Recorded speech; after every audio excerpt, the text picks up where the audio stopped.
ಮೇ ತಿಂಗಳಲ್ಲಿ ಇದರ ಬಗ್ಗೆ ಅವರು ಏನು ಈ ಹುಡುಗಿಯ ಕಡೆಯವರು ಒಂದು ಪೊಲೀಸ್ ಠಾಣೆಗೆ ದೂರು ಕೊಡಲಿಕ್ಕೆ ಹೋಗ್ತಾರೆ. ಅಂದರೆ ನಮಗೆ ಹೀಗೆ ಅನ್ಯಾಯ ಆಗಿದೆ ಅಂತ. ಆ ಸಂದರ್ಭದಲ್ಲಿ ಪುತ್ತೂರಿನ ಶಾಸಕರ ಬಳಿಯೂ ಕೂಡ ದೂರು ಹೋಗಿರ್ತದೆ, ಅವರ ಗಮನಕ್ಕೆ ಅದು ಬರ್ತದೆ. ಆಗ ಅವರು ಮಧ್ಯಪ್ರವೇಶ ಮಾಡಿ ಇದರ ಬಗ್ಗೆ ದೂರು ಕೊಡಬೇಡಿ, ಈಗ ಹುಡುಗ ಮೈನರ್ ಆಗಿದ್ದಾನೆ, ಆ ಬಳಿಕ ನಾವು ಏನಾದರೂ ಒಂದು ಕ್ರಮ ಮಾಡುವ, ಮದುವೆ ಆಗುವುದಾಗಿ ಭರವಸೆ ಕೊಟ್ಟರು. ಆ ನಂತರ ಅವರು ಮತ್ತೂ ಕೂಡ ಏನಾಗ್ತು, ಮದುವೆ ಆಗಲಿಲ್ಲ. ಆ ನಂತರ ಏನಾಗ್ತದೆ ಅಂತ ಹೇಳಿದರೆ ಜೂನ್ ಎಂಡಿಗ ಜುಲೈಗ ಅವಳು ಏನಾಗ್ತದೆ, ಡೆಲಿವರಿ ಆಗ್ತದೆ. ಡೆಲಿವರಿ ಆಗುವಾಗ ಆ ಸಂದರ್ಭದಲ್ಲಿ ಆ ಹುಡುಗಿಯ ತಾಯಿ ಇಲ್ಲಿರ್ತಕ್ಕಂತಹ ಸಂಘ ಪರಿವಾರ, BJP, ಕಾಂಗ್ರೆಸ್ ಎಲ್ಲ ಮುಖಂಡರುಗಳ ಬಳಿಗೆ ಹೋಗಿ ಕೂಡ ಬೇಡಿಕೊಳ್ತಾರೆ, ನನ್ನ ಮಗಳಿಗೆ ನ್ಯಾಯ ಕೊಡಿ ಅಂತ ಹೇಳಿ ಬೇಡಿಕೊಳ್ತಾರೆ. ಆದರೆ ಯಾರೂ ಕೂಡ ಅದರ ಬಗ್ಗೆ ಗಮನ ಕೊಡುವುದಿಲ್ಲ. ಆಗ ಅವರೊಂದು ಪತ್ರಿಕಾಗೋಷ್ಠಿ ಮಾಡ್ತಾರೆ. ಪತ್ರಿಕಾಗೋಷ್ಠಿ ಮಾಡಿ ಬಹಿರಂಗವಾಗಿ ಆದಂತಹ ನೋವನ್ನು ತೋಡಿಕೊಳ್ತಾರೆ. ಇದೆಲ್ಲ ಘಟನೆಗಳಾಗುವಾಗಲೂ ಕೂಡ, ಇದು ಮಾಧ್ಯಮಗಳಲ್ಲಿ ಚರ್ಚೆ ಆಗುವಾಗಲೂ ಕೂಡ ಇದರ ಬಗ್ಗೆ ಯಾರೂ ಕೂಡ ಹೆಚ್ಚಿನ ಗಮನ ಕೊಡಲಿಲ್ಲ. ಆ ಸಂದರ್ಭದಲ್ಲಿ ಆಗಿರ್ತದೆ, ಇಲ್ಲಿ ನಾವು social democratic party of India ಕಳೆದ ಜುಲೈ 2ನೇ ತಾರೀಕಿನಂದು ನಾವಿಲ್ಲಿ ಪ್ರತಿಭಟನೆಯನ್ನು ಮಾಡ್ತೇವೆ. ಅದು ಒಂದು ರಾಜಕೀಯ ಮಾಡಬೇಕು ಅಥವಾ ಏನಾದರೂ ಮೈಲೇಜ್ ತೆಗಿಬೇಕು ಅಂತ ಹೇಳುವಂಥ ಉದ್ದೇಶದಿಂದ ಮಾಡಿದಂಥ ಪ್ರತಿಭಟನೆ ಅಲ್ಲ. ಒಂದು ಸಾಂಕೇತಿಕವಾದಂಥ ಒಂದು ಪ್ರತಿಭಟನೆ. ಒಂದು 25-30 ಮಂದಿಯನ್ನು ಇಟ್ಕೊಂಡು ನಗರಸಭೆಯ ಕಚೇರಿಯ ಮುಂಭಾಗದಲ್ಲಿ ಸಾಂಕೇತಿಕವಾಗಿ ಇಂತಹ ಒಂದು ಘಟನೆ ಇಲ್ಲಿ ಆಗಿದೆ, ಇವರಿಗೆ ನ್ಯಾಯ ಕೊಡಬೇಕು ಅಂತ ಹೇಳುವಂಥ ಉದ್ದೇಶದಿಂದ ಒಂದು ಪ್ರತಿಭಟನೆ ಮಾಡ್ತೇವೆ. ಆ ಪ್ರತಿಭಟನೆಗೆ ಈ ಯುವತಿಯ ತಾಯಿ ಕೂಡ ಭಾಗವಹಿಸ್ತಾರೆ. ಭಾಗವಹಿಸಿದ ನಂತರ ಏನಾಗ್ತದೆ, ಅದು ತುಂಬ ಚರ್ಚೆ ಆಗ್ತದೆ. ಅದಕ್ಕಿಂತ ಮೊದಲೇ ಸ್ವಲ್ಪ ಚರ್ಚೆ ಆಗಿತ್ತು ಅವರು ಮಾಧ್ಯಮದ ಮುಂದೆ ಬಂದಾಗ. ಆದರೆ SDPI ಯಾವಾಗ ಈ ಪ್ರತಿಭಟನೆ ಆಯೋಜಿಸಿತ್ತ, ಆ ಪ್ರತಿಭಟನೆಯಲ್ಲಿ ಆ ಯುವತಿಯ ತಾಯಿ ಕೂಡ ಬಂದು ಕೂತ್ಕೊಂಡಿದ್ದಾರ. ಆ ನಂತರ ಇದೇನಾಗ್ತದೆ, ಇಲ್ಲಿ ಮೌನವಾಗಿದ್ದಂತಹ ಸಂಘ ಪರಿವಾರದ ಮುಖಂಡರು ಮಾತನಾಡಲಿಕ್ಕೆ ಶುರು ಮಾಡ್ತಾರೆ. ಮಾಧ್ಯಮಗಳಲ್ಲಿ, ಸಾಮಾಜಿಕ ಜಾಲತಾಣಗಳಲ್ಲಿ ಚರ್ಚೆ ಆಗ್ತದೆ, ದೊಡ್ಡ ಮಟ್ಟದಲ್ಲಿ ಚರ್ಚೆ ಆಗ್ತದೆ. ಬಹುಶಃ ಅವತ್ತು ಆ ಪ್ರತಿಭಟನೆ ಮಾಡಿದಂಥ ಕಾರಣಕ್ಕಾಗಿ ನಮ್ಮ ನಾಯಕರ ಮೇಲೆ ಕೇಸು ಕೂಡ ದಾಖಲು ಮಾಡ್ತಾರೆ. ಅದು ಯಾರು ಒತ್ತಡ ಹಾಕಿದ್ದು ಅಂತ ಹೇಳುವಂಥದ್ದು ಗೊತ್ತಿದೆ. ಇಲ್ಲಿನ ಪ್ರಮುಖ ವ್ಯಕ್ತಿಗಳು, ಅದು ಸಂಘ ಪರಿವಾರಕ್ಕೆ ಸೇರಿರ್ಬೋದು ಅಥವಾ ಬೇರೆ ಪಕ್ಷದವರಾಗಿದ್ದು, ಒತ್ತಡ ಹಾಕಿಕೊಂಡು ನಮ್ಮ ಮೇಲೆ ಪ್ರತಿಭಟನೆ ಮಾಡ್ತಾರೆ. ಧ್ವನಿವರ್ಧಕ ಬಳಸಿಕೊಂಡು ಅನುಮತಿ ಕೊಡದೆ ಪ್ರತಿಭಟನೆ ಮಾಡಿದ್ದಾರೆ ಅಂತ. ಅದು ಕೂಡ ಚಿಕ್ಕ ಒಂದು ಧ್ವನಿವರ್ಧಕ, 50 ಮೀಟರಿಗಿಂತ ಒಳಗೆ ಕೇಳುವಂತಹ ಒಂದು ಧ್ವನಿವರ್ಧಕ, ಹ್ಯಾಂಡ್ ಮೈಕ್ ಬಳಸಿಕೊಂಡು. ಅದಕ್ಕೆ ಇದರ ಅಗತ್ಯ ಇಲ್ಲ. ಇದಕ್ಕಿಂತ ಹಿಂದೆಯೂ ಕೂಡ ಎಷ್ಟೋ ಪ್ರತಿಭಟನೆಗಳು, ಹೋರಾಟಗಳು, ಬೇರೆ ಬೇರೆ ಕಾರ್ಯಕ್ರಮಗಳಾಗುವಾಗ ಅಂಥ ಮೈಕ್ ಬಳಸಿದರೆ ಅದಕ್ಕೆ ಅನುಮತಿ ಅಗತ್ಯ ಇಲ್ಲ, ಒಂದು ಇಂಟಿಮೇಷನ್ ಕೊಟ್ಟರೆ ಸಾಕು. ಆದರೂ ಕೂಡ ಪೊಲೀಸ್ ಇಲಾಖೆ ಸುಮಾರು 20 ಮಂದಿಯ ಮೇಲೆ ಕೇಸು ದಾಖಲು ಮಾಡ್ತಾರೆ. ಅದು ನ್ಯಾಯಾಲಯದಲ್ಲಿದೆ ಪ್ರಕರಣ. ಇಲ್ಲಿ ಏನಾಗ್ತದೆ ಅಂತ ಹೇಳಿದರೆ, ನಾವು ಪ್ರತಿಭಟನೆ ಮಾಡಿದ ಕೂಡಲೇ ಮೌನವಾಗಿದ್ದಂಥ ಸಂಘ ಪರಿವಾರದ ಮುಖಂಡರೆಲ್ಲ ಓಡೋಡಿ ಬರ್ತಾರೆ, ಮಾತನಾಡಲಿಕ್ಕೆ ಶುರು ಮಾಡ್ತಾರೆ, ಮಾಧ್ಯಮದ ಮುಂದೆ ಮಾತನಾಡಲಿಕ್ಕೆ ಶುರು ಮಾಡ್ತಾರೆ, ನಾವು ನ್ಯಾಯ ಕೊಡ್ತೇವೆ ಅಂತ ಹೇಳುವಂಥ ಭರವಸೆ ಕೊಡಲಿಕ್ಕೆ ಶುರು ಮಾಡ್ತಾರೆ. ಇಲ್ಲಿ ಅರುಣ್ ಕುಮಾರ್ ಪುತ್ತಿಲ ಬಂದು ಪತ್ರಿಕಾಗೋಷ್ಠಿ ಕರೀತಾರೆ. SDPI ಅಂತಹ ಮತೀಯವಾದಿಗಳು ಇಲ್ಲಿ ಪ್ರತಿಭಟನೆ ಮಾಡುವಂಥ ಅಗತ್ಯವಿಲ್ಲ, ಹಿಂದೂ ಹುಡುಗಿಗೆ ನ್ಯಾಯ ಕೊಡಲಿಕ್ಕೆ ನಮಗೆ ಗೊತ್ತಿದೆ, ನಾವು ನ್ಯಾಯ ಕೊಡ್ತೇವೆ, ನಾವು ನ್ಯಾಯ ಅವರಿಗೆ ಕೊಡ್ತೇವೆ ಅಂತ ಹೇಳಿ ಮಾತನಾಡಿ ಹೋಗ್ತಾರೆ. ಇದೆಲ್ಲ ಇಲ್ಲಿ ಚರ್ಚೆ ಆಗ್ತದೆ. ಆದರೆ ಆ ನಂತರ ಏನಾಗ್ತದೆ ಅಂತ ಹೇಳಿದರೆ, ಇವರು ಮತ್ತೂ ಕೂಡ ಕೈ ಕೊಡ್ತಾರೆ, ಇವರು ಮದುವೆ ಆಗಲಿಕ್ಕೆ ಒಪ್ಪುವುದಿಲ್ಲ. ಆ ನಂತರ ಅವರ ಮೇಲೆ ಪ್ರಕರಣವನ್ನು ದಾಖಲಿಸ್ತಾರೆ. ಪ್ರಕರಣವನ್ನು ಮೊದಲು ದಾಖಲಿಸಲಿಕ್ಕೆ ಹೋಗುವಾಗ ಶಾಸಕರೇ ಹೇಳಿದರು, ಪ್ರಕರಣ ದಾಖಲಿಸಬೇಡಿ, ಅದು ಮದುವೆ ಮಾಡುವ, ಸಂಧಾನ ಮಾಡುವ ಅಂತ. ಆದರೆ ನಂತರ ಇಲ್ಲಿ ಪ್ರಕರಣ ದಾಖಲಾಗ್ತದೆ. ಆ ಪ್ರಕರಣ ದಾಖಲಾದ ನಂತರ ಬಹಳಷ್ಟು ದಿವಸ ಆ ಆರೋಪಿ ಸಿಗಲಿಲ್ಲ. ಆ ನಂತರ ಆರೋಪಿ ಪತ್ತೆ ಆಗ್ತಾರೆ. ಆರೋಪಿಯನ್ನು ಪೊಲೀಸರು ಬಂಧನ ಮಾಡ್ತಾರೆ. ಬಂಧನ ಮಾಡಿ ಮರುದಿವಸ ಆರೋಪಿಯ ತಂದೆಯನ್ನು ಕೂಡ ಬಂಧನ ಮಾಡ್ತಾರೆ. ಯಾಕೆ, ಇವರನ್ನು ಅಡಗಿಸಿಟ್ಟಿದ್ದಾರೆ ಅಂತ ಹೇಳುವಂಥ ಹೆಸರಿನಲ್ಲಿ ಆರೋಪಿಯ ತಂದೆಯನ್ನು ಬಂಧನ ಮಾಡ್ತಾರೆ. ಆ ನಂತರ ಆಗಿರ್ತದೆ. ಇಲ್ಲಿ ವಿಶ್ವಕರ್ಮ ಸಮಾಜದ ಮುಖಂಡರಾದಂತಹ ನಂಜುಂಡಿಯವರು ಮತ್ತು ಕಾಂಗ್ರೆಸ್ಸಿನ ಮುಖಂಡರು, ಹಿಂದುಳಿದ ವರ್ಗಗಳ ಆಯೋಗದ ಸದಸ್ಯರಾದಂತಹ ಮಹಿಳಾ ಹೋರಾಟಗಾರ್ತಿ ಪ್ರತಿಭಾ ಕುಳಾಯಿ ಅವರ ಎಂಟ್ರ್ ಆಗುವಂಥದ್ದು. ಅವರು ಬಂದು ಈ ಒಂದು ಕುಟುಂಬಕ್ಕೆ ಒಂದು ಬ್ಯಾಕ್ ಬೋನ್ ಆಗಿ ನಿಂತುಕೊಳ್ತಾರೆ ಯಾರೂ ಇಲ್ಲದಂಥ ಸಂದರ್ಭದಲ್ಲಿ. ಆ ಸಂದರ್ಭದಲ್ಲಿ ತುಂಬ ಚರ್ಚೆ ಆಗ್ತದೆ ಮತ್ತೂ ಕೂಡ. ಆ ನಂತರ ಇವನಿಗೆ ಜಾಮೀನು ಸಿಗ್ತದೆ, ಹೊರಗೆ ಬರ್ತಾನೆ. ಜಾಮೀನು ಸಿಕ್ಕಿ ಹೊರಗೆ ಬಂದ ನಂತರವೂ ಕೂಡ ಇವರು ಮದುವೆ ಆಗುವುದಿಲ್ಲ, ನನ್ನ ಮಗು ಅಲ್ಲ ಅಂತ ಹೇಳುವಂಥ ವಾದ ಮಾಡ್ತಾರೆ. ಕೊನೆಗೆ ಇದು ನ್ಯಾಯಾಲಯದ ಆದೇಶದ ಪ್ರಕಾರ ಏನಾಗ್ತದೆ, ಅಲ್ಲಿ DNA ಟೆಸ್ಟಿಗೆ ಹೋಗ್ತದೆ. ಆದರೆ ಸ್ವಲ್ಪ ದಿವಸ ಆಗಿ ಅದು ಸ್ವಲ್ಪ ಸೈಲೆಂಟ್ ಆಗಿತ್ತು. DNA ಟೆಸ್ಟಿಗೆ ಹೋದ ನಂತರ DNA ರಿಪೋರ್ಟ್ ಬರ್ತದೆ, ಇದು ಕೃಷ್ಣ ಜೆ ರಾವ್ನ ಮಗು ಹೌದು ಅಂತ ಹೇಳುವಂಥ ರಿಪೋರ್ಟ್ ಕೂಡ ಬರ್ತದೆ. ಆ ರಿಪೋರ್ಟ್ ಬಂದ ನಂತರ ಇವಾಗ ಸುಮಾರು 2 ತಿಂಗಳ 3 ತಿಂಗಳ ಏನೋ ಆಗಿದೆ. ಇವತ್ತಿನವರೆಗೆ ಕೂಡ ಆ ಕುಟುಂಬಕ್ಕೆ ನ್ಯಾಯ ಸಿಗಲಿಲ್ಲ, ಇವತ್ತಿಗೆ ನ್ಯಾಯ ಸಿಗಲಿಲ್ಲ. ಕಳೆದ 2 ದಿವಸಗಳ ಹಿಂದೆ ಅದರ ಮಧ್ಯದಲ್ಲಿ ಇವರು ತುಂಬ ಮಂದಿಯನ್ನು ಭೇಟಿಯಾಗ್ತಾರೆ, ತುಂಬ ಅಧಿಕಾರಿಗಳನ್ನು, ತುಂಬ ಜನಪ್ರತಿನಿಧಿಗಳನ್ನು, ಅದೇ ರೀತಿ ಇಲ್ಲಿರುವಂಥ ಸಂಘ ಪರಿವಾರ BJPಗೆ ಸೇರಿದಂಥ ಮುಖಂಡರುಗಳನ್ನೆಲ್ಲ ಇವರು ಭೇಟಿಯಾಗ್ತಾರೆ. ಆದರೆ ಎಲ್ಲಿಯೂ ಕೂಡ ಅವರಿಗೆ ನ್ಯಾಯ ಸಿಗ್ತಾ ಇಲ್ಲ. ಮದುವೆಯ ಏನು ವಿಚಾರನೇ ಯಾರು ಕೂಡ ಸೀರಿಯಸ್ ಆಗಿ ತಗೊಳ್ತಾ ಇಲ್ಲ. ಒಬ್ಬ ಹಿಂದೂ ಯುವತಿಗೆ ಅನ್ಯಾಯ ಆಗಿದೆ, ಹಿಂದೂ ಸಂಘಟನೆಗಳು ನ್ಯಾಯ ಕೊಡಲಿಕ್ಕೆ ಇಲ್ಲಿ ಮುಂದೆ ಬರ್ತಾ ಇಲ್ಲ. ಇವರೇನು ಮಾಡ್ತಾರೆ, 2 ದಿವಸಗಳ ಹಿಂದೆ ಪ್ರತಿಭಾ ಕುಳಾಯಿ ಅವರ ನೇತೃತ್ವದಲ್ಲಿ ಪ್ರೆಸ್ ಮೀಟ್ ಮಾಡಿ ತುಂಬ ವಿಚಾರವನ್ನು ಅವರು ತಿಳಿಸ್ತಾರೆ. ನನಗೆ ತುಂಬ ಆಮಿಷ ಕೊಟ್ಟಿದ್ದಾರೆ, 50 ಲಕ್ಷ ರೂಪಾಯಿಗಳ ಆಫರ್ ನೀಡಿದ್ದಾರೆ, ಮದುವೆ ಆದ ಕೂಡಲೇ ಡೈವೋರ್ಸ್ ಮಾಡಬೇಕು ಅಂತ ಹೇಳಿದ್ದಾರೆ, ಮದುವೆ ಆಗಲಿಕ್ಕೆ ರೆಡಿ ಇದ್ದಾರೆ, ಆದ ಮರುದಿವಸ ಡೈವೋರ್ಸ್ ಕೊಡಬೇಕು, 50 ಲಕ್ಷ ರೂಪಾಯಿ ಪರಿಹಾರ ಕೊಡಬೇಕು, ಆ ಮಗುವನ್ನು ಎಲ್ಲಿಗಾದರೂ ಕೊಂಡೋಗಿ ಸಾಂತ್ವನ ಕೇಂದ್ರಗಳಿಗೆ ಕೊಡಬೇಕು. ಈ ರೀತಿಯಾದಂಥ ಬೇಡಿಕೆಯನ್ನು ಇಟ್ಟುಕೊಂಡು ಒಂದು ಸಂಧಾನಕ್ಕೆ ಬಂದಿದ್ದಾರೆ ಅಂತ ಹೇಳುವಂಥ ಗಂಭೀರವಾದಂಥ ಆರೋಪವನ್ನು ಪ್ರತಿಭಾ ಕುಳಾಯಿ ಮತ್ತು ಆ ಹೆಣ್ಣು ಮಗಳು ಪತ್ರಿಕಾಗೋಷ್ಠಿಯಲ್ಲಿ ಮಾಡ್ತಾರೆ. ಅವರು ಪತ್ರಿಕಾಗೋಷ್ಠಿಯಲ್ಲಿ ಹೇಳಿದಂಥ ಇನ್ನೊಂದು ವಿಚಾರ ಏನು ಅಂತ ಹೇಳಿದರೆ, ನಾವು ಬಡವರು, ಅವರು ಶ್ರೀಮಂತರು, ನಾವು ಹಿಂದುಳಿದ ಜಾತಿಯವರು ಅಥವಾ ಕೆಳಜಾತಿಯವರು, ಅವರು ಮೇಲ್ಜಾತಿಯವರು, ಅವರು ಬ್ರಾಹ್ಮಣರು, ಆದ ಕಾರಣ ಮದುವೆ ಆಗಲಿಕ್ಕೆ ಒಪ್ತಾ ಇಲ್ಲ ಅಂತ ಹೇಳುವಂಥ ಒಂದು ವಿಚಾರವನ್ನು ಅವರು ತಿಳಿಸಿದ್ದಾರೆ ಅಂತ ಹೇಳುವಂಥ ಆರೋಪವನ್ನು ಇವರು ಪತ್ರಿಕಾಗೋಷ್ಠಿಯ ಮೂಲಕ ಮಾಡ್ತಾರೆ. ಇವತ್ತು ಆ ಯುವತಿ ಪತ್ರಿಕಾಗೋಷ್ಠಿಯಲ್ಲಿ ಮಾಧ್ಯಮದ ಮುಂದೆ ಗೋಳೋ ಎಂದು ಅಳ್ತಾ ಇದ್ದಾರೆ, ನಮಗೆ ನ್ಯಾಯ ಕೊಡಿ ಅಂತ ಹೇಳಿಕೊಂಡು. ನಾನು ಇಲ್ಲಿನ ಸಂಘ ಪರಿವಾರ ಮತ್ತು BJPಯ ಮುಖಂಡರ ಹತ್ರ ಕೇಳ್ತಾ ಇರುವಂಥದ್ದು, ಇಲ್ಲಿ ಆರೋಪಿ ಸ್ಥಾನದಲ್ಲಿ ಎಲ್ಲಿಯಾದರೂ ಒಬ್ಬ ಮುಸಲ್ಮಾನನನ್ನು ಕಂಡ್ರೆ ಇವರು ದೆವ್ವ ಬಂದಂತೆ ವರ್ತಿಸ್ತಾರೆ, ಮೈಯ ಮೇಲೆ ದೆವ್ವ ಹಿಡಿದಂತೆ ವರ್ತಿಸ್ತಾರೆ, ಇಲ್ಲಿ ಗಲಾಟೆ ಮಾಡ್ತಾರೆ, ಬೀದಿ ರಂಪಾಟ ಮಾಡ್ತಾರೆ, ಇಲ್ಲಿ ಹಿಂದುತ್ವದ ಬಗ್ಗೆ ಮಾತನಾಡ್ತಾರೆ. ಏನು ಇವಾಗ ಒಬ್ಬ ಹಿಂದೂ ಹೆಣ್ಣು ಮಗಳಿಗೆ ಅನ್ಯಾಯ ಆಗಿದೆ, ಯಾಕೆ ಇವರು ಮಾತನಾಡ್ತಾ ಇಲ್ಲ? ಯಾಕೆ ಇವರ ಹಿಂದುತ್ವ ಈಗ ಮಾತನಾಡ್ತಾ ಇಲ್ಲ? ಎಲ್ಲಿ ಹೋಗಿದೆ ಕಲ್ಲಡ್ಕ ಪ್ರಭಾಕರ ಭಟ್ರು? ಎಲ್ಲಿ ನಾವು SDPI ಅವರು ಪ್ರತಿಭಟನೆ ಮಾಡುವಾಗ ಓಡೋಡಿಕೊಂಡು ಬಂದು ಮಾತನಾಡಿದಂಥ ಅರುಣ್ ಕುಮಾರ್ ಪುತ್ತಿಲ ಈಗ ಎಲ್ಲಿದ್ದಾರೆ? ಯಾಕೆ ಇವರು ಇಡೀ ಬೀದಿಯಲ್ಲಿ ನಿಂತುಕೊಂಡು ಇವರು ಕೂಗ್ತಾ ಇದ್ದಾರಲ್ಲ ನಮಗೆ ನ್ಯಾಯ ಕೊಡಿ ಅಂತ? ಇವರಿಗೆ ನ್ಯಾಯ ಕೊಡಿಸಲಿಕ್ಕೆ ಯಾಕೆ ಸಾಧ್ಯವಾಗ್ತಾ ಇಲ್ಲ? ಇದೇನಾ ಇವರ ಹಿಂದುತ್ವದ ನಾಟಕ? ಇವತ್ತು ಇವರ ಏನು ನಾಟಕ ಏನು ಅಂತ ಹೇಳುವಂಥದ್ದು ಜನರಿಗೆ ಗೊತ್ತಾಗಿದೆ. ಕಲ್ಲಡ್ಕ ಪ್ರಭಾಕರ ಭಟ್ರ ಶಿಷ್ಯ, ಕಲ್ಲಡ್ಕ ಪ್ರಭಾಕರ ಭಟ್ರು ಮುನ್ನಡೆಸುವಂಥ ಶಾಲೆಯಲ್ಲಿ ಕಲಿಯುವಂಥ ಒಬ್ಬ ವಿದ್ಯಾರ್ಥಿ ಕೃಷ್ಣ ರಾವ್, ಅವನ ಮೇಲೆ ಯಾವ ಕ್ರಮ ಕೈಗೊಂಡಿದ್ದಾರೆ? ಇಲ್ಲಿ BJPಯವರು ಸಂಸ್ಕೃತಿಯ ಬಗ್ಗೆ, ಸಂಸ್ಕಾರದ ಬಗ್ಗೆ, ರಾಷ್ಟ್ರೀಯತೆ ಬಗ್ಗೆ, ಮತ್ತೆ ಹೆಣ್ಣಿಗೆ ಕೊಡಬೇಕಾದಂಥ ಗೌರವದ ಬಗ್ಗೆ ಇವರು ಮಾತನಾಡ್ತಾರಲ್ಲ.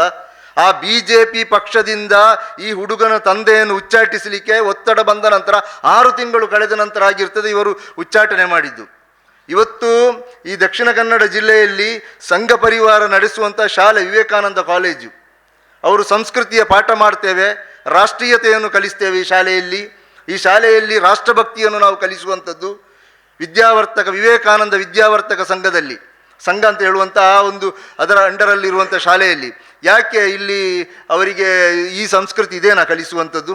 ಕಲ್ಲಡ್ಕ ಪ್ರಭಾಕರ ಭಟ್ರು ಹೇಳ್ತಾ ಇದ್ದಾರಲ್ಲ, ಮೊನ್ನೆ ಪ್ರತಿಭಾ ಕುಳಾಯಿ ಅವರು ಕೇಳಿದರು, ಮಕ್ಕಳು ಮಾಡಬೇಕು, 2 ಸಾಕಾಗುವುದಿಲ್ಲ, 5-6 ಮಕ್ಕಳನ್ನು ಹೆರಬೇಕು ಅಂತ. ಇದು ಯಾಕೆ ಮದುವೆಯಾಗಿ ಇರಬೇಕು ಅಂತ ಹೇಳಲಿಲ್ವ ಇವರು? ಅಂದರೆ ಇವರ ಸಂಸ್ಕೃತಿ ಏನು ಅಂತ ಹೇಳುವಂಥದ್ದು ಇವತ್ತು ಗೊತ್ತಾಗಿದೆ. ಈ ವಿವೇಕಾನಂದ ವಿದ್ಯಾವರ್ತಕ ವಿದ್ಯಾವರ್ತಕ ಸಂಸ್ಥೆಯಲ್ಲಿ ಕಲಿಯುತ್ತಿರುವಂಥ ಈ ಕೃಷ್ಣ ಜೆ ರಾವನ್ನು ಇವತ್ತಿನವರೆಗೆ ಯಾಕೆ ಶಾಲೆಯಿಂದ ಡಿಬಾರ್ ಮಾಡಲಿಲ್ಲ? ಯಾಕೆ ಅವನು ಮಾಡಿದಂಥದ್ದು ತಪ್ಪಲ್ವಾ? ಅವನನ್ನು ಯಾಕೆ ಡಿಬಾರ್ ಮಾಡಲಿಲ್ಲ? ಇವರ ಸಂಸ್ಕೃತಿ, ಇವರು ಮಾತನಾಡುವಾಗ ಹೇಳ್ತಾರೆ, ಕಲ್ಲಡ್ಕ ಪ್ರಭಾಕರ ಭಟ್ರು ಹೆಣ್ಣು ಮಕ್ಕಳಿಗೆ ಕರೆ ಕೊಡ್ತಾರೆ, ಬ್ಯಾಗಲ್ಲಿ ಒಂದು ಚಿಕ್ಕ ಚೂರಿಯನ್ನು ಇಟ್ಕೊಂಡು ಹೋಗಬೇಕು. ಇಲ್ಲಿ ನಿಮ್ಮನ್ನು ಹುಡುಗಿಯರನ್ನು ಏನು ಇಲ್ಲಿ ಏನು ಉಪದ್ರ ಮಾಡುವವರು ಅಥವಾ ಅವರನ್ನು ಟಾರ್ಚರ್ ಮಾಡುವವರು ಇದ್ದಾರೆ, ಅವರು ಬರುವಾಗ ಚೂರಿ ತೋರಿಸಬೇಕು ಅವರಿಗೆ. ಯಾರು ಟಾರ್ಚರ್ ಮಾಡುವವರು, ಯಾರಿಗೆ ಚೂರಿ ತೋರಿಸಬೇಕಾದಂಥ ಇದೇ ವಿದ್ಯಾವರ್ತಕ ಸಂಘದಲ್ಲಿ ಕರೆಯುವಂತಹ ಈ ವಿದ್ಯಾರ್ಥಿಗಳೇ ಇವತ್ತು ಹಿಂದೂ ಹೆಣ್ಣು ಮಕ್ಕಳಿಗೆ ಅವರ ಮಾನವನ್ನು ಹರಾಜು ಮಾಡ್ತಾ ಇದ್ದಾರೆ. ಇದಕ್ಕಿಂತ ಹಿಂದೆಯೂ ಕೂಡ ಒಂದು ಘಟನೆ ಆಗಿತ್ತು. ಇದೇ ಶಾಲೆಯಲ್ಲಿ ಇರುವಂತಹ 4-5 ವಿದ್ಯಾರ್ಥಿಗಳು ಸೇರಿಕೊಂಡು ಒಂದು ದಲಿತ ಹೆಣ್ಣನ್ನು ಅತ್ಯಾಚಾರ ಮಾಡಿ ತುಂಬ ರಾಷ್ಟ್ರ ಮಟ್ಟದಲ್ಲಿ ಸುದ್ದಿಯಾಗಿದೆ. ರಾಷ್ಟ್ರೀಯ ರಾಜ್ಯ ಮಾನವ ಹಕ್ಕು ಮಹಿಳಾ ಆಯೋಗ ಇಲ್ಲಿಗೆ ಪುತ್ತೂರಿಗೆ ಬರುವಂಥ ಕೆಲಸ ಆಗಿದೆ. ಇವತ್ತು ಯಾಕೆ ಬರ್ತಾ ಇಲ್ಲವರು? ಇವತ್ತು ಇಷ್ಟೆಲ್ಲ ಘಟನೆ ಆಗಿ ಒಬ್ಬರು ಹೆಣ್ಣು ಮಗಳಿಗೆ ಅನ್ಯಾಯ ಆಗಿ ಆ ನ್ಯಾಯ ಕೊಡಲಿಕ್ಕೆ ಇವರಿಗೆ ಯಾಕೆ ಸಾಧ್ಯ ಆಗ್ತಾ ಇಲ್ಲ? ಉಡುಪಿಯಲ್ಲಿ ಅವತ್ತು ಯಾರೋ ಮಕ್ಕಳು ಆಟ ಆಡುವಾಗ ತಮಾಷೆಗಾಗಿ ಮಾಡಿದಂತಹ ಒಂದು ವಿಡಿಯೋವನ್ನು ಇಟ್ಟುಕೊಂಡು ರಾಷ್ಟ್ರೀಯ ಮಹಿಳಾ ಮಾನವ ಹಕ್ಕು ಆಯೋಗದ ಖುಷ್ಬೂರವರು ಉಡುಪಿಗೆ ಬಂದ್ರಲ್ಲ, ಇವತ್ತು ಯಾಕೆ ಬರ್ತಾ ಇಲ್ಲ? ಇವತ್ತು ಯಾಕೆ ಬರಲಿಕ್ಕೆ ಸಾಧ್ಯ ಆಗ್ತಾ ಇಲ್ಲ? ಯಾಕೆಂತ ಹೇಳಿದರೆ ಇವರು ಹಿಂದುಳಿದ ಅಥವಾ ಕೆಳಜಾತಿಯಿಂದ ಬಂದಂತಹ ಒಂದು ಕುಟುಂಬ, ಈ ಅನ್ಯಾಯಕ್ಕೊಳಗಾದ ಸಂತ್ರಸ್ತ ಯುವತಿ. ಇಲ್ಲಿ ಆರೋಪಿ ಸ್ಥಾನದಲ್ಲಿರುವಂಥದ್ದು ಮೇಲ್ಜಾತಿ ಬ್ರಾಹ್ಮಣ ವರ್ಗಕ್ಕೆ ಸೇರಿದವರು. ಅಂದರೆ BJP ಮತ್ತು ಸಂಘ ಪರಿವಾರ ಪ್ರತಿನಿಧಿಸುವಂತಹ ಈ ಬ್ರಾಹ್ಮಣ ವರ್ಗ ನೇತೃತ್ವ ನೀಡುವಂಥ BJP ಮತ್ತು ಸಂಘ ಪರಿವಾರ ಕೆಳವರ್ಗದ ಈ ಮಹಿಳೆಯರನ್ನು ಬಳಸಿಕೊಳ್ತಾ ಇದ್ದಾರೆ. ನಮಗೆ ತುಂಬ ಉದಾಹರಣೆಗಳಿದೆ. ಇಡೀ ರಾಜ್ಯದಲ್ಲಿ ಇಂಥ ಹಲವಾರು ಉದಾಹರಣೆಗಳನ್ನು ನಮಗೆ ನೋಡಲಿಕ್ಕೆ ಸಾಧ್ಯವಾಗ್ತಾ ಇದೆ. ಇವತ್ತು ಅರುಣ್ ಕುಮಾರ್ ಪುತ್ತಿಲ ಮಾತನಾಡದೆ ಕೂತ್ಕೊಂಡಿದ್ದಾರೆ. ಏನಾದರೂ ಒಂದು ಘಟನೆ ಆಗಿ ಒಂದು ವಾಹನದಲ್ಲಿ ಹೋಗುವಾಗ ಯಾರೋ ಒಬ್ಬ ಮುಸಲ್ಮಾನ ಹುಡುಗನಿಗೆ ಮೈಯಲ್ಲಿ ಸ್ವಲ್ಪ ತಾಗಿದೆ ಅಂತ ಹೇಳಿಕೊಂಡು ಇಲ್ಲಿ ಗಲಾಟೆ ಮಾಡ್ತಾರೆ, ಬಸ್ಸು ನಿಲ್ಲಿಸಿಕೊಂಡು. ಸಂಜೀವ ಮಟ್ಟಂದೂರು, ಅರುಣ್ ಕುಮಾರ್ ಪುತ್ತಿಲ ಮತ್ತು ಈ BJPದ ಸಂಘ ಪರಿವಾರದ ಪಟಾಲಂಗಳು ಇವತ್ತು ಯಾಕೆ ಅವರು ಆ ಗಲಾಟೆ ಮಾಡ್ತಾ ಇಲ್ಲ? ಏನಾದರೂ ಒಂದು ಗಲಾಟೆ ಸಮಸ್ಯೆ ಆದ ಕೂಡಲೇ ಅರುಣ್ ಕುಮಾರ್ ಪುತ್ತಿಲ ತನ್ನ ಪಟಾಲಮನ್ನು ಕಟ್ಟಿಕೊಂಡು ಪೊಲೀಸ್ ಸ್ಟೇಷನ್ಗೆ ದಾಳಿ ಮಾಡ್ತಾರಲ್ಲ, ಇವಾಗ ಯಾಕೆ ಪೊಲೀಸ್ ಸ್ಟೇಷನ್ಗೆ ಬರಲಿಕ್ಕೆ ಆಗುವುದಿಲ್ವಾ? ಇವರಿಗೆ ನ್ಯಾಯ ಕೊಡಿ ಅಂತ ಕೇಳಲಿಕ್ಕೆ ಆಗುವುದಿಲ್ವಾ? ಶೋಭಾ ಕರಂದ್ಲಾಜೆ ಅವರು ಎಲ್ಲಿಂದಲೂ ಓಡೋಡಿಕೊಂಡು ಬರ್ತಾರಲ್ವಾ, ಈಗೇನು ಬರ್ತಾ ಇಲ್ಲ ಅವರು? ಈಗ ಯಾಕೆ ಅವರು ಬರ್ತಾ ಇಲ್ಲ? ಯಾಕೆ ಹರೀಶ್ ಪೂಂಜೆ ಮಾತನಾಡ್ತಾ ಇಲ್ಲ? ಯಾಕೆ ಪ್ರಮೋದ್ ಮುತಾಲಿಕ್ ಮಾತನಾಡ್ತಾ ಇಲ್ಲ? ಯಾಕೆ CT ರವಿ ಮಾತನಾಡ್ತಾ ಇಲ್ಲ? ಯಾಕೆ ಬಸವನಗೌಡ ಪಾಟೀಲ್ ಮಾತನಾಡ್ತಾ ಇಲ್ಲ? ಅಂದರೆ ಇವರ ಸಂಸ್ಕೃತಿ ಇದು. ಇವರ BJP ಮತ್ತು ಸಂಘ ಪರಿವಾರದವರು ಇವರ ನಾಯಕರ ಸಂಸ್ಕೃತಿ ಇದಾಗಿರ್ತದೆ. ಅಮಾಯಕವಾದಂತಹ ಅಪ್ರಾಪ್ತ ವಯಸ್ಸಿನ ಹೆಣ್ಣು ಮಕ್ಕಳನ್ನು ಬಳಸಿಕೊಂಡು ಅವರನ್ನು ಕೊನೆಗೆ ಬೀದಿಗೆ ತಳ್ಳುವಂಥ ಸಂಸ್ಕೃತಿ. ಇವರ ಮಾಜಿ ಮುಖ್ಯಮಂತ್ರಿಗಳು ಕೂಡ ಇದರಿಂದ ಹೊರತಾಗಲಿಲ್ಲ. 80 ವರ್ಷದ ಯಡಿಯೂರಪ್ಪನವರು ಕೂಡ ಇವತ್ತು ಫೋಕ್ಸೋ ಆರೋಪದಲ್ಲಿ ಆರೋಪಿಯಾಗಿದ್ದಾರೆ. ಇಂತಹ ಒಂದು ಪಕ್ಷ, ನಾವು ಯಾಕೆ ಇದನ್ನು ಹೇಳ್ತಾ ಇದ್ದೇವೆ ಅಂತ ಹೇಳಿದರೆ, ಇವರು ಸಂಸ್ಕೃತಿಯ ಬಗ್ಗೆ ಮಾತನಾಡ್ತಾರೆ. ಇವರ ಹಿಂದುತ್ವ ವರ್ಕೌಟ್ ಆಗುವಂಥದ್ದು, ಹಿಂದುತ್ವದ ಹೋರಾಟ ಆಗುವಂಥದ್ದು ಆರೋಪಿ ಸ್ಥಾನದಲ್ಲಿ ಮುಸ್ಲಿಮರಿದ್ದಾಗ ಮಾತ್ರ. ಇಲ್ಲದಂಥ ಸಂದರ್ಭದಲ್ಲಿ ಇವರು ಈ ಬಗ್ಗೆ ತುಟಿ ಬಿಚ್ಚುತ್ತಾ ಇಲ್ಲ. ಒಂದು ಇವರು ಹೇಳಬೇಕು ಬಹಿರಂಗವಾಗಿ. ಇವತ್ತು ಈ ಪುತ್ತೂರಿನಲ್ಲಿ ಪತ್ರಿಕಾಗೋಷ್ಠಿಯ ಮೂಲಕ ನಾವು ಈ ಪುತ್ತೂರಿನಲ್ಲಿ ನಾವು ಬಹಿರಂಗವಾಗಿ ಹೇಳ್ತಾ ಇರುವಂಥದ್ದು ಏನು ಅಂತ ಹೇಳಿದರೆ, ಇವರು ಹೇಳಬೇಕು, ಇಲ್ಲ ನಾವು ಹಿಂದುತ್ವದ ಬಗ್ಗೆ ಇನ್ನು ಮಾತನಾಡುವುದಿಲ್ಲ. ನಾವು ಹಿಂದುತ್ವದ ಬಗ್ಗೆ ಮಾತನಾಡಬೇಕಾದ್ರೆ ಆರೋಪಿ ಸ್ಥಾನದಲ್ಲಿ ಮುಸ್ಲಿಮರಿರಬೇಕು. ಆರೋಪಿ ಸ್ಥಾನದಲ್ಲಿ ನಮ್ಮ BJPಯವರಿದ್ದರೆ ನಮಗೂ ಈ ಹಿಂದುತ್ವ ಹೋರಾಟಕ್ಕೂ ಸಂಬಂಧ ಇಲ್ಲ. ಇವರು ಓಪನ್ ಆಗಿ ಹೇಳಬೇಕು, ನಾವು ಒಪ್ಪಿಕೊಳ್ತೇವೆ. ಅದಲ್ಲದಿದ್ದರೆ ಆ ಹೆಣ್ಣು ಮಗಳಿಗೆ ನ್ಯಾಯ ಕೊಡಬೇಕು, ಆ ಕುಟುಂಬಕ್ಕೆ ನ್ಯಾಯ ಕೊಡಬೇಕು. ನ್ಯಾಯ ಕೊಡಲಿಕ್ಕೆ ನಮಗೆ ಗೊತ್ತಿದೆ, ಹೋರಾಟ ಮಾಡಲಿಕ್ಕೆ ನಮಗೆ ಗೊತ್ತಿದೆ. ನಮಗೆ ಅವರು ಹಿಂದೂ ಮುಸ್ಲಿಮು ಹಾಗೇನಿಲ್ಲ. ಯಾರಿಗೆ ಅನ್ಯಾಯ ಮಾಡಿದರೂ ಆದರೂ ನಾವು ಹೋರಾಟ ಮಾಡ್ತೇವೆ. ಆದರೆ ಇವರಿಗೆ ಯಾಕೆ ಆಗ್ತಾ ಇಲ್ಲ? ನಾವು ಪ್ರಶ್ನೆ ಕೇಳುವಂಥದ್ದು ಅದು. ಪ್ರತಿ ಸಂದರ್ಭಗಳಲ್ಲಿಯೂ ಕೂಡ ಮುಸ್ಲಿಮರು ಆರೋಪಿಗಳಾದರೆ ಇವರು ವರ್ತಿಸುವಂತಹ ರೀತಿ, ಅದೇ ರೀತಿ BJP ಅಥವಾ ಹಿಂದೂ ಸಂಘಟನೆಗಳಲ್ಲಿ ತೊಡಗಿಸಿಕೊಂಡಂತಹ ವ್ಯಕ್ತಿಗಳು ಆರೋಪಿ ಆದರೆ ಇವರು ವರ್ತಿಸುವಂಥ ಇವರ ಡಬಲ್ ಸ್ಟ್ಯಾಂಡ್. ಎರಡು ದೋಣಿಯ ಮೇಲೆ ಕಾಲಿಟ್ಕೊಂಡು ಇವರು ಹೋಗ್ತಾ ಇದ್ದಾರೆ. ಇವರ ಡಬಲ್ ಸ್ಟ್ಯಾಂಡ್ ನೀತಿ ಇವತ್ತು ಏನಾಗಿದೆ ಅಂತ ಹೇಳಿದರೆ, ಇವರ ನಕಲಿ ಹಿಂದುತ್ವದ ಅಸಲಿ ಮುಖವಾಡ ಇವತ್ತು ಕಳಚಿ ಬಿದ್ದಿದೆ. ಪುತ್ತೂರಿನಲ್ಲಿ ಇವತ್ತು ಸಂಘ ಪರಿವಾರ ನಡು ರಸ್ತೆಯಲ್ಲಿ ಬೆತ್ತಲಾಗಿ ನಿಂತುಕೊಂಡಿದೆ. ಇವತ್ತು ಯಾರಿಗೂ ಕೂಡ ಮಾತನಾಡಲಿಕ್ಕೆ ಸಾಧ್ಯ ಆಗ್ತಾ ಇಲ್ಲ. ಪುತ್ತೂರಿನಲ್ಲಿ ಏನು ನಮ್ಮ ಲ್ಯಾಬೊರೇಟರಿ, ಕರ್ಮಭೂಮಿ ಹೀಗೆ ಅಂತೆಲ್ಲ ಹೇಳಿಕೊಳ್ತಾ ಇದ್ದಾರಲ್ಲ, ಯಾಕೆ ಇವರಿಗೆ ಮಾತಾಡಲಿಕ್ಕೆ ಸಾಧ್ಯ ಆಗ್ತಾ ಇಲ್ಲ? ಯಾಕೆ ಅಶೋಕ್ ರೈಗಳು ಮಾತನಾಡ್ತಾ ಇಲ್ಲ? ಅವರು ಜವಾಬ್ದಾರಿಯುತ ಸ್ಥಾನದಲ್ಲಿರುವವರಲ್ಲ ಅಶೋಕ್ ರೈಗಳು. ಇಲ್ಲಿನ MLA ಅಲ್ಲ, ಅವರದೇ ಹಳೆಯ ಪಕ್ಷದ ಅವರ ಮಿತ್ರನ ಮಗ ಅಲ್ವ ಈ ಅನ್ಯಾಯ ಮಾಡಿದಂಥದ್ದು. ಯಾಕೆ ಅವರ ಬಳಿಗೆ ಹೋದ್ರಲ್ಲ, ಈ ತಾಯಿ ಅವರ ಬಳಿಗೆ ಹೋಗಿ ಅಲವತ್ತುಕೊಂಡ್ರಲ್ಲ ನಮಗೆ ನ್ಯಾಯ ಕೊಡಿ ಅಂತ ಹೇಳಿ. ಅವತ್ತು ಅವರು ಹೇಳಿ ಕಳಿಸಿದ್ದಾರಲ್ಲ, ಅವರು ಮದುವೆ ಆಗ್ತಾರೆ, ನಾವು ಮದುವೆ ಮಾಡಿಸ್ತೇನೆ ಅಂತ. ಯಾಕೆ ಇವತ್ತು ಅದು ಮಾಡಲಿಕ್ಕೆ ಸಾಧ್ಯ ಆಗ್ತಾ ಇಲ್ಲ? ಯಾಕೆ ನಿಮಗೆ ಕೋಳಿ ಅಂಕಕ್ಕೆ ಹೋಗಿ ಅಲ್ಲಿ ಪೊಲೀಸರ ಮೇಲೆ ದಾಳಿ ಮಾಡಿ ಅಂತ ಕರೆಗೊಡ್ಲಿಕ್ಕೆ ಆಗ್ತದೆ? ಅಥವಾ ಎಲ್ಲಿಯ ಹೋಗಿ ಕಾಲಿಗೆ ಪೊಲೀಸರು ಶೂಟ್ ಮಾಡುವಾಗ ತಲೆಗೆ ಶೂಟ್ ಮಾಡಬೇಕು ಅಂತ ಕಾನೂನು ಕೈಗೆತ್ತಿಕೊಳ್ಳುವ ಹೇಳಿಕೆ ಕೊಡಲಿಕ್ಕೆ ಆಗ್ತದೆ? ಯಾಕೆ ಕಾನೂನು ಪ್ರಕಾರ ಇವರಿಗೆ ನ್ಯಾಯ ಕೊಡಿ ಅಂತ ಆಗ್ರಹಿಸಲಿಕ್ಕೆ ಆಗುವುದಿಲ್ಲ? ಅಶೋಕ್ ರೈಗಳೇ, ನಿಮಗೆ ಜವಾಬ್ದಾರಿ ಇಲ್ವಾ? ಈ ಪ್ರಶ್ನೆಯನ್ನು ನಾವಿವತ್ತು ಸಂಘ ಪರಿವಾರದೊಂದಿಗೆ, BJPಯೊಂದಿಗೆ, ಕಲ್ಲಡ್ಕ ಪ್ರಭಾಕರ ಭಟ್ರೊಂದಿಗೆ, ಅರುಣ್ ಕುಮಾರ್ ಪುತ್ತಿರರೊಂದಿಗೆ, ಸಂಜೀವ ಮಠಂದೂರೊಂದಿಗೆ ಕೇಳ್ತಾ ಇದ್ದೇವೆ. ನೀವು ನ್ಯಾಯ ಕೊಡಬೇಕು, ಇಲ್ಲದಿದ್ದರೆ ನಿಮ್ಮ ಹಿಂದುತ್ವದ ನಾಟಕವನ್ನು ಇವತ್ತಿಗೆ ಕೊನೆಗೊಳಿಸಬೇಕು. ನಾವು ಹಿಂದುತ್ವದ ರಕ್ಷಕರು ಅಂತ ಹೇಳಿಕೊಂಡು ಹಿಂದೂ ಹುಡುಗಿಯರ ರಕ್ಷಕರು, ಬೇಟಿ ಬಚಾವೋ, ಸಂಸ್ಕೃತಿ ಸಂಸ್ಕಾರದ ಬಗ್ಗೆ ಮಾತನಾಡುವಂತಹ ನಿಮ್ಮ ಈ ನಕಲಿ ಮುಖವಾಡ ಇವತ್ತು ಕಳಚಿ ಬಿದ್ದಿದೆ. ನೀವು ಅದನ್ನು ಒಪ್ಪಿಕೊಳ್ಬೇಕು. ನೀವು ಪತ್ರಿಕಾಗೋಷ್ಠಿ ಕರೆದು ನೀವು ಒಪ್ಪಿಕೊಳ್ಬೇಕು. ಇಲ್ಲ ಅಂತ ಹೇಳಿದರೆ ನೀವು ಈಗಲೇ ಹೋಗಿ ಆ ಹೆಣ್ಣು ಮಗಳಿಗೆ ನ್ಯಾಯ ಕೊಡುವಂಥ ಕೆಲಸವನ್ನು ನೀವು ಮಾಡಬೇಕು. ಈ ಪತ್ರಿಕಾಗೋಷ್ಠಿಯ ಮೂಲಕ ಇಲ್ಲಿನ BJP ಮತ್ತು ಸಂಘ ಪರಿವಾರಕ್ಕೆ ನಾವು ಆಗ್ರಹಿಸ್ತಾ ಇರುವಂಥದ್ದು ಇದಾಗಿರ್ತದೆ.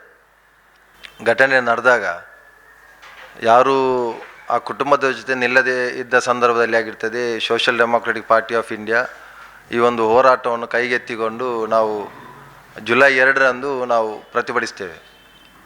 ಪ್ರತಿಭಟನೆ ನಡೆಸಿದ ನಂತರ ಇಲ್ಲಿ ನಾವು ಗಮನಿಸಬೇಕಾಗಿರೋದು ಏನಂತ ಹೇಳಿದರೆ, ಜುಲೈ 3ಕ್ಕೆ ನಮ್ಮ ಮೇಲೆ ಕೇಸ್ ಆಗುತ್ತದೆ, ನನ್ನ ಮೇಲೂ ಕೂಡ ಆಗ್ತದೆ. ಅದರಲ್ಲಿ ನಾನು ಅಲ್ಲಿ ಬಂದೊಂದು ಭಾಷಣ ಮಾಡಿದ ಕಾರಣಕ್ಕೋಸ್ಕರ ನನ್ನ ಮೇಲೆ ಕೂಡ ಕೇಸ್ ಆಗ್ತದೆ.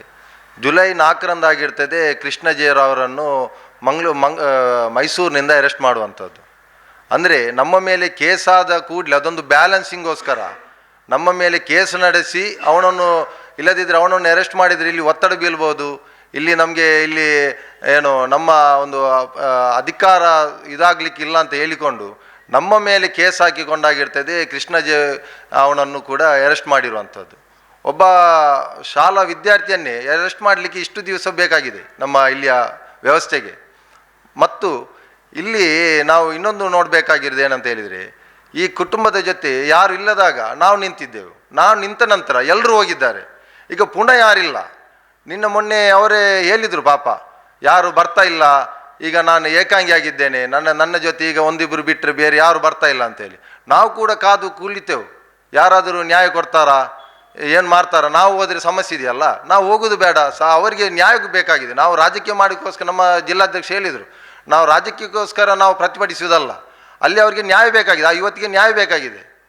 ಆ ಸಣ್ಣ ಮಗುವನ್ನು ಇಟ್ಟುಕೊಂಡು ಯಾರು ಇದಕ್ಕೆ ತಂದೆ ಅಂತ ಕೇಳುವಂಥ ಒಂದು ಪರಿಸ್ಥಿತಿಯಲ್ಲಿ ಆ ಹೆಣ್ಣು ಮಗು ಇದೆ ಅಂತ ಹೇಳಿದಾದರೆ ಈ ಸಮಾಜ ಎಲ್ಲಿಗೆ ಹೋಗ್ತಾ ಇದೆ? ನಾವು ಈಗ ನಮ್ಮ ಜಿಲ್ಲಾಧ್ಯಕ್ಷರು ಹೇಳಿದರು, ಅವರನ್ನು ಇನ್ನೂ ಕೂಡ ಒಂದು ಸ್ಕೂಲಿಂದ ಸಸ್ಪೆಂಡ್ ಮಾಡಲಿಕ್ಕೆ ಆಗೋದಿಲ್ಲ ಅಂತ. ಎಷ್ಟು ನಮ್ಮ ಸ್ವಾಮಿ ವಿವೇಕಾನಂದ ಅಂತ ಆ ಮಹಾನ್ನರ ಹೆಸರನ್ನು ಇಟ್ಟುಕೊಂಡಂಥ ಒಂದು ವಿದ್ಯಾಸಂಸ್ಥೆ ಆ ಹೆಸರಿಟ್ಟಿದ್ದಾರೆ, ಅಲ್ಲಿ ಪ್ರತಿಮೆ ಪ್ರತಿಷ್ಠಾಪಿಸಿದ್ದಾರೆ. ಸ್ವಾಮಿ ವಿವೇಕಾನಂದರವರು ಒಂದು ಹೇಳಿದಂಥ ಒಂದು ಮಾತಿದೆ, there is no hope for that family and country who disrespect the woman ಅಂತ ಹೇಳಿ. ಇಂಥ ಒಂದು ಅತ್ಯುತ್ತಮವಾದಂಥ ಮಾತು ಹೇಳಿಕೊಟ್ಟಂಥ ಸ್ವಾಮಿ ವಿವೇಕಾನಂದರವರ ಆ ವಿದ್ಯಾಸಂಸ್ಥೆಯಲ್ಲಿ ಈ ರೀತಿಯಾದಂಥ ದಿನನಿತ್ಯ ಒಂದೊಂದು ಕಂಪ್ಲೇಂಟ್ ಅಲ್ಲಿಂದ ಬರ್ತಾ ಇದೆ. ಇಷ್ಟರವರೆಗೆ ಆಗಿ ಅವನನ್ನು ಒಂದು ಕಾಲೇಜಿಂದ ಡಿಬಾರ್ ಮಾಡಲಿಕ್ಕೆ ಆಗಲಿಲ್ಲ ಅಂತ ಆಗೋದಾದರೆ, ಇವರು ಇಂಥ ಒಂದು ಒಳ್ಳೆಯ ವ್ಯಕ್ತಿತ್ವದುಳ್ಳಂಥ ಒಂದು ಹೆಸರನ್ನು ಯಾಕೆ ಅಲ್ಲಿ ಇಟ್ಟಿರುವಂಥದ್ದು? ಆ ಹೆಸರಿಗೂ ಆ ಕಾಲೇಜಿಗೂ ಯಾವುದೇ ಒಂದು ಸಂಬಂಧ ಇಲ್ಲದಂಥ ಒಂದು ವ್ಯವಸ್ಥೆ. ಇದೇ ರೀತಿ ಇಲ್ಲಿ ಮೊನ್ನೆ ನಮ್ಮ ಪುತ್ತೂರಿನ ಶಾಸಕರಿಗೆ ಕೋಲಿ ಅಂಕದ ವಿಚಾರದಲ್ಲಿ ಪೊಲೀಸರು ಕಾಲರ್ ಪಟ್ಟಿ ಹಿಡಿಲಿಕ್ಕೆ ಹೇಳ್ತಾ ಇದ್ದಾರೆ. ಹೇಳಿ ಅಲ್ಲ, ಇವರಿಗೆ ಅಷ್ಟು ದಮ್ಮು ತಾಕತ್ತಿದ್ರೆ ಕೃಷ್ಣ ಜೇರವರ ಕಾಲರ್ ಪಟ್ಟಿ ಹಿಡಿದುಕೊಂಡು ಮದುವೆ ಮಾಡಲಿಕ್ಕೆ ಹೇಳಿ ಅವರು. ಅವರಿಗೆ ಪೊಲೀಸರ ಕಾಲರ್ ಪಟ್ಟಿ ಹಿಡಿಸ್ಲಿಕ್ಕೆ ಆಗ್ತದೆ ಅಂತ ಆಗೋದಾದರೆ, ಹೇಳಿಕೆ ಕೊಡುವುದಕ್ಕೆ ಆಗ್ತದೆ ಅಂತ ಆದರೆ, ಯಾಕೆ ಕೃಷ್ಣ ಜೇರವರವರ ಕಾಲರ್ ಪಟ್ಟಿ ಹಿಡಲಿಕ್ಕೆ ಇವರು ಆಜ್ಞೆ ಮಾಡುವುದಿಲ್ಲ? ಇವರಿಗೆ ವಿಧಾನಸೌಧದಲ್ಲಿ ಬೇರೆಲ್ಲ ಮಾತುಕತೆ ಮಾಡಲಿಕ್ಕೆ ಆಗ್ತದೆ. ಒಂದು ತಮ್ಮ ಊರಿನಲ್ಲಿ ಇಷ್ಟು ದೊಡ್ಡ ಸಮಸ್ಯೆ ಆಗಿದೆ, ಪ್ರಕರಣ ಆಗಿದೆ, ಇದನ್ನು ಯಾವುದೇ ಎಲ್ಲಿ ಕೂಡ ಮಾತಾಡುವವರನ್ನು ಅವರಿಗೆ ಅದು ಬೇಡದ ವಿಚಾರ ಅಂತ ಹೇಳುವುದಾದರೆ ಇವರು ಯಾರ ಜನಪ್ರತಿನಿಧಿ? ನಾವು ಮುಂದಿನ ದಿವಸಗಳಲ್ಲಿ ಈ ಹೋರಾಟಕ್ಕೆ ಪರಿಪೂರ್ಣವಾಗಿ ಭಾಗಿಯಾಗ್ತೇವೆ. STPI ಈ ಒಂದು ಸಮಸ್ಯೆದ ಪರಿಹಾರಕ್ಕೆ ಪರಿಪೂರ್ಣವಾಗಿ ಭಾಗಿಯಾಗುತ್ತೇವೆ. ಮುಂದಿನ ದಿನಗಳಲ್ಲಿ ಈ ಕುಟುಂಬವನ್ನು ನಾವು ವಿಧಾನಸೌಧದ ಬಾಗಿಲ ಹೊರಗಡೆ ಕೂತ್ಕೊಂಡು ಕೂಡ ಪ್ರತಿಭಟಿಸಲಿಕ್ಕೆ ನಾವು ಒಂದು ಯೋಚನೆಯನ್ನು ಮತ್ತು ಈ ಒಂದು ಸಂದರ್ಭದಲ್ಲಿ ನಾವು ಹೇಳಿಕೆ ಕೊಡಲಿಕ್ಕೆ ಇಚ್ಛೆ ಬರ್ತಾ ಇದ್ದೇವೆ.